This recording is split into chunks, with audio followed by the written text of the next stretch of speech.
weekly update again. It's June 5th, and I can let you know that we've done a number of things this week as we progress through this pandemic and COVID-19. As of June 1st, customers who pay for electricity will be billed on a new fixed COVID-19 recovery rate of 12.8 cents per kilowatt hour, 24 hours a day, 7 days a week.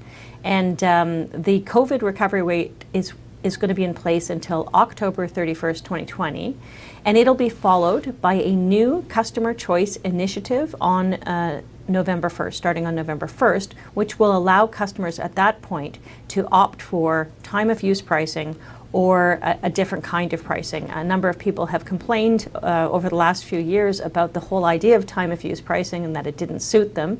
Certainly it's been a problem during COVID-19 when people are at home more during the day and small businesses are trying to do their work and don't need extra to pay, and that's why we've gone to these fixed rates up until November 1st. But on November 1st, you can elect what suits your needs best and what's best for you.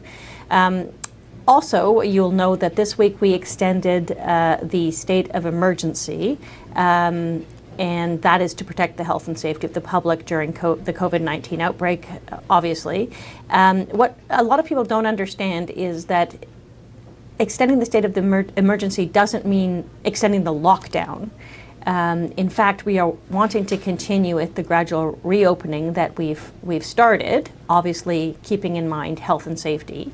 And to be able to do that, we need to extend the state of emergency, because if we didn't have the state of emergency extended, we would not be able to continue to gradually reopen. It's a tool the government needs to be able to do that. The only other way to make changes would be, if we didn't have the state of emergency, to go to the legislature. It would take at least a week to pass a piece of legislation to make change, and that doesn't allow us to be responsive and nimble enough with respect to the gradual reopening of the economy, which we want to do.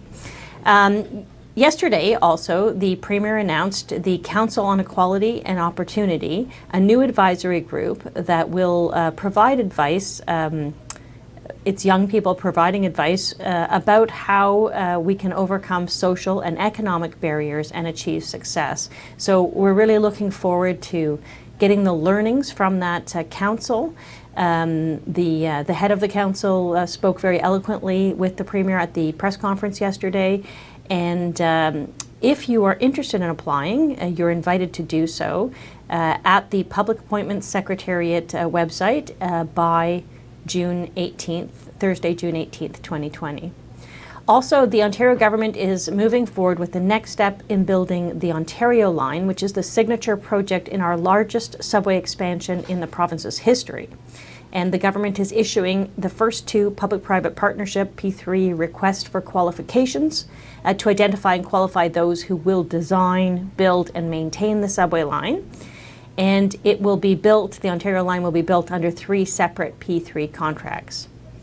Finally, in recent weeks, a number of constituents have contacted my office with regard to short-term rentals, lodges, cabins, cottages, homes, and condominiums. And previously, under the state of emergency, short-term rentals were restricted. But as of today, the Ontario government is allowing the rentals to resume operations, so property owners should consult with the health and safety related to the tourism sector guidelines to make sure everything's in order when considering how they can reopen their doors to guests. So that's the entire update for this week. There's still a little time to send in your drawings for the drawing contest. Send them to my office by email or by mail before June 10th. We're looking forward to seeing them, and everyone who sends in a drawing, of course, will get a letter of appreciation. Thanks very much. Have a great week.